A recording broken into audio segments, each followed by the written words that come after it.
নমস্কাৰ, মই তাপ্তিৰুতি বৰা। আজিৰ কবিতা জ্যোৎস্না ৰাণী বেগম বাইদেউৰ প্ৰেম হেনো এনেকুৱাই।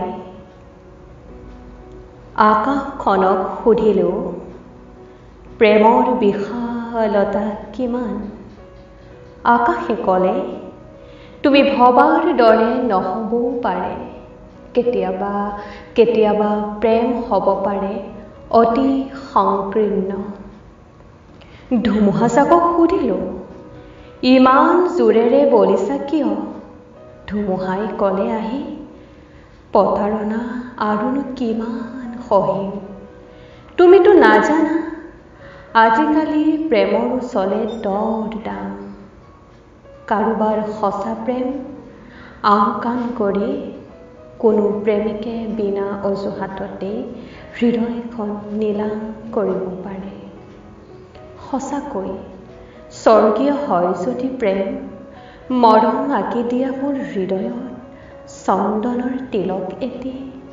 তেওঁৰ আঙুলিটো লাগি থাকে সুগন্ধ। এজনী পাগলীক সুধিলো তোমাৰ হতাশাৰ কাৰণ কি। উত্তৰত ক'লে তাই গুণগুণাই গান গাই শুনি যোৱা বাটৰুৱা মোৰ গোলাপী আবেলি কেতিয়াবাই হেৰাই যায়। মৌপ্ৰিয়া চৰাইজনীয়ে চকুলো চুহি লৈ মদাৰৰ ফুল হৈ থাকিলো ৰৈ। আপঙৰ নিচাতেও নোৱাৰে পাহৰাই ৰাখিব এই প্ৰতাৰণা। মৃত্যুৰ ভয়ো জীৱনৰ নাইকিয়া হয়। প্ৰেমতো যে থাকে বিষাক্ত স্বাৰ্থ তেতিয়াহে বুজিলো নীলকণ্ঠ হৈ সেয়েহে শুনি যোৱা প্ৰেমৰ যে স্থায়ী ঠিকনা নাই।